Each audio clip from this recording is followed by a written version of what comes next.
Okay, welcome to Module 8. No? So, hello once again, and yun nga, welcome. So, for today, we will be discussing Module 8, and we will talk about the globalization of religion. So, hindi ko na i-recap yung previous, so we will just proceed here. Okay, so when you say religion, religion is perhaps the most difficult subject to study from an objective point of view. And that is true, no? Kasi napakahirap talaga pag-aralan yung religion. Bakit kanyo? Some people are deeply committed to their own religious beliefs and are not interested in examining alternative views that they believe are weird, threatening, or utterly ridiculous. So others do not believe in supernatural beings and are skeptical or of sociology is concerned with matters that appear to be beyond the realms of science. So, yan, alam naman natin na ang religion kasi is napakahirap siya pag-aralan and at the same time mahirap ding intindihin, no, unless if you are studying religion itself, no, gaya ng mga theologians and scholars. Okay, moving on. Let's define religion.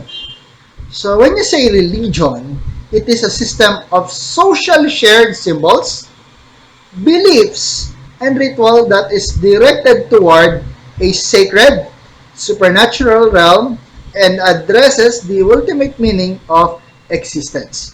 Now, let's say for example, symbols, no? For example, the cross. Ito. When you say the cross, it means what? Christianity, whether it may be Protestant or Catholics. Okay, the crescent moon and the star. What is that symbol? Of course, it is our Muslim brothers, no? And this this one.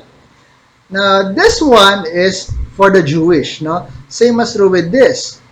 Now, others like, for example, you have the Buddhist, the Shintoist, the Taoist, and the Jainist. No? So, yun yung mga iba't ibang klase ng religions around the world. Now, in this video itself, we will not talk about some of the religious factors or religious sectors. No? Kung meron man, it will be just focused on several major religions. Okay, moving on. Now, let's talk about the varieties of religion. First is animatism. When you say animatism, it is a system of beliefs in which supernatural forces, rather than beings or gods and spirits, are dominant power in the universe. Then you have animism. Animism is the belief that spirit beings inhabit the same world as humans but on another plane of existence. So, kumbaga, alternative world or alternate universe or something na gano'n, or they are within us. Nandito lang. Pakalat-kalat lang daw. No? Okay. Now, if you look at the pie chart here, you will notice the dominant religions around the world from 2017 to 2019. So, let's look at the 2019 data. If you could notice, the agnostics are the largest in terms of religion right now, no? When you say agnostics kasi, it's like this, no? When you say agnostics, it's more like they believe more on science and others, no? So, and you have also the Catholics, which is the second major religion, no? Or the largest, one of the largest religion. And of course, you have the atheist, no? Well, when you say atheist, of course, they don't believe in the existence of God and everything. And then we have of course, before the atheist, we have the Protestants, no? And then the Jewish, the Muslims, Hindus, and Mormons. Okay, moving on. Let's take for example this one, no? This is for the Seventh-day Adventist. which are a part of the Protestant religion, ano? So, yung Seventh-day Adventist, which is yours truly, is an Adventist. If you could notice, this is our data that has been gathered since 2014 religious landscape study. No, this was done in 2014, and you could notice our religion is my religion is more on growing until today. No, this is how they gather all the data. Okay, so here we have the religious classification, who and what and who is divine, and the example. So when you say polytheism, it means multiple gods. No? Marami. No? You have the examples, you have the Hindus, the ancient Greeks, and the Romans.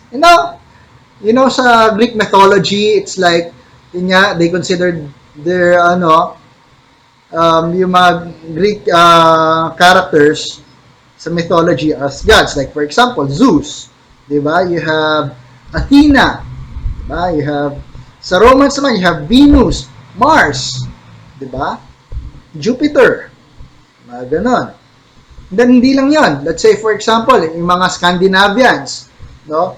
O yung mga nakatira sa Sweden and other parts, Norway, ganon. They have the Norse mythology, like si Thor, the god of thunder. You have Loki, who is the god of mischief, and of course, you have Odin, no, their main god. Now after that, you have also monotheism.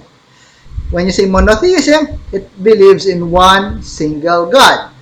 For example, you have Judaism, Islam, and Christianity.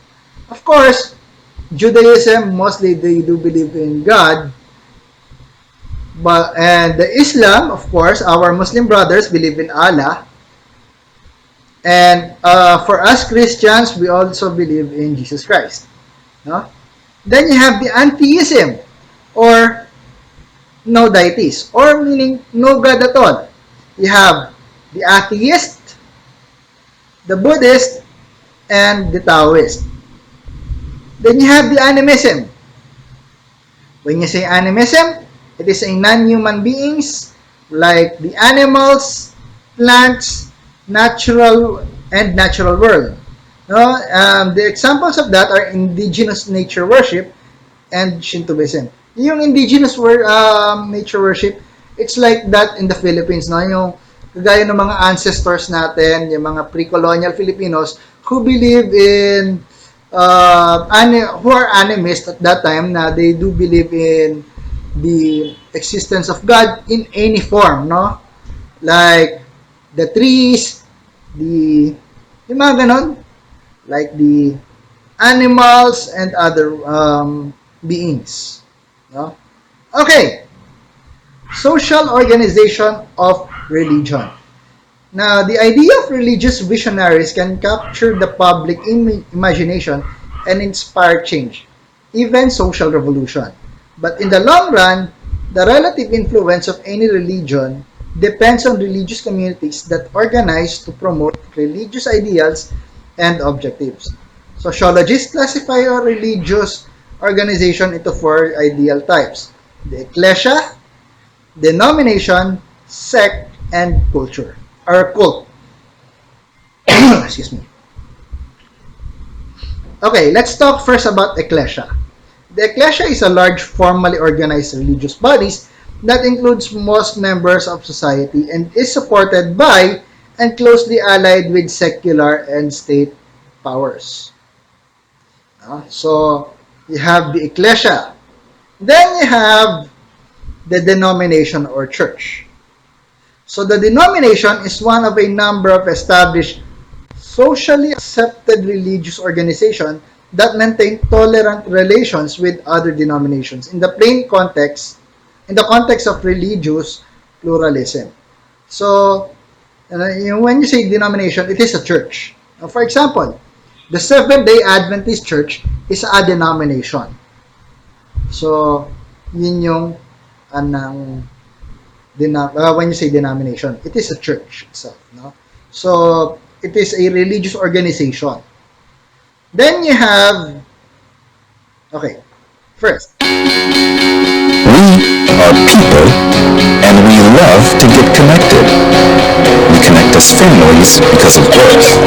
We connect as friends because we click.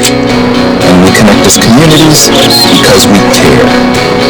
Seventh-day Adventists are people who connect in communities called congregations, which in turn connect to form conferences, who connect together to form unions, divisions, and the General Conference.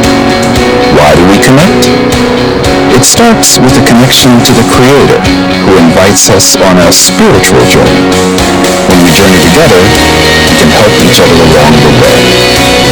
This journey is a journey of a lifetime, and as we learn and grow, life becomes filled with meaning and purpose.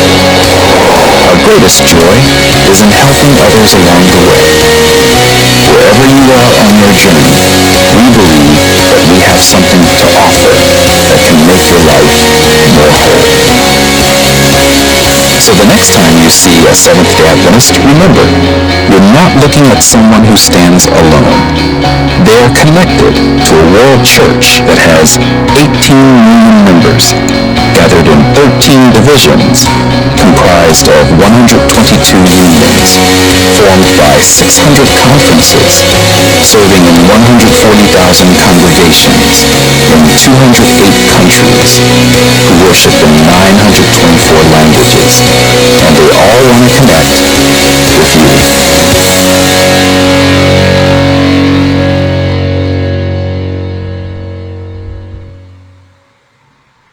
okay, so there you have it, no? This is just a little promotion of the Seventh-day Adventist Church. And we are, if you want to know more about our church, you can visit our church in 26th Street and here in Isbak Bahak. So if you want to know more about us. Now, a sect is a small, less formally organized group that usually has separated from a denomination. When you say sect, it's in Tagalog niyan is sekta, no? So it is separated from denomination and is in negative tensions with larger societies. So also, we have the new religious movement. It is a loosely organized and transient religious organization that includes religious beliefs and practices that are considered novel and at odds with society's religious traditions. So, kumbaga, hindi naman siya yung part, meron nagsasabi, it's more on like a cult or sometimes a fanatic religion. No? So, for example, some of the cults, you have the Church of Flying Spaghetti Monster, which is more of like a weird kind of religion. And you have the Church of Scientology, in which we all know that some of the celebrities are member of this church, like Tom Cruise and others, no? So, yun yun. And hindi lang tayo papatalo. You have also the Church of, yan na nga, simbahan ni Satanas, and the Unification Church in South Korea. And then, of course, hindi rin tayo magpapatalo, no? We have, of course, the self-proclaimed Son of God. You have Pastor Apollo Kibuloy and his Kingdom of Jesus Christ, na he believes that in Davao, yun ang kanyang palace, which is the Garden of Eden daw. No? And believe me, napahinto niya ang ABS. Diba? Napasara niya.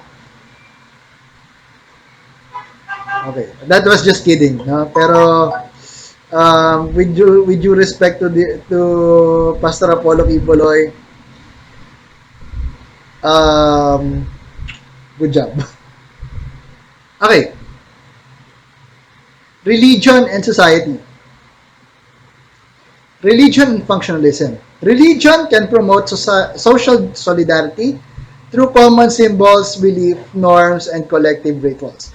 It may provide also it may also provide individuals and groups with emotional comfort and support, morale and motivation, and a sense of individual and group identity. All societies through religion requires collectively and rituals for their cohesion and survival. Now, according to Karl Marx, the conflict perspective of religion. Karl Marx and other 19th century German social theorists believed that the world would be a better place without religion. Now, this is why some of the communist countries forbade religion, no? Inaalis nila yung religion sa kanila kasi the world would be a better place without any religion at all. No? To their thinking, religion was the weapon by which wealthy and powerful groups maintained their privileged position and oppressed those beneath them in social hierarchy. No? Ika nga ni Karl Marx, religion is the sigh of the oppressed creature, the sentiment of the heartless world, and the soul of the soulless condition. It is the opium of the people. Parang sinasabi niya, parang drug lang tong religion. It will, parang inaan lang ng religion yung tao. No? Okay. Religion and social change. Now, this is for Max Weber.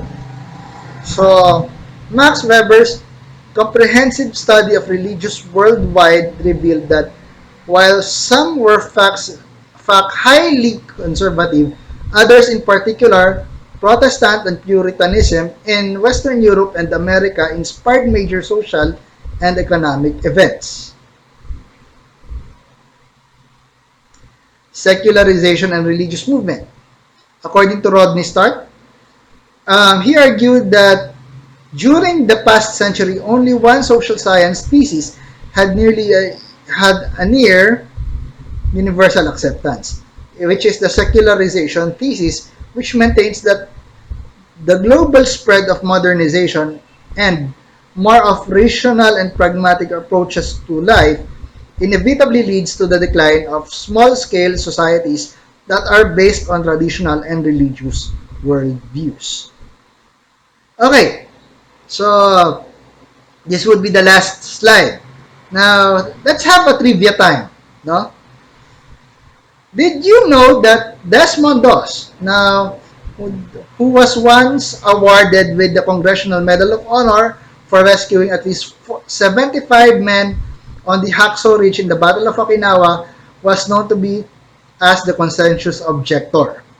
Now, if you'd watch the Hacksaw Ridge, he is the main character there. You see Desmond Doss. Now, apparently, he is a Seventh-day Adventist, no?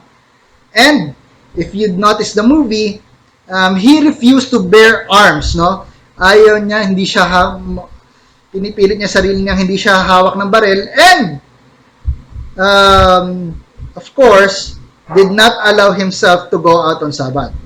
Of course, yun yan, no? Parang he doesn't want to do work on Sabbath. Instead, he is just in his corner reading Bible and singing praises, just like any other Seventh-day Adventist Christian would do during those times.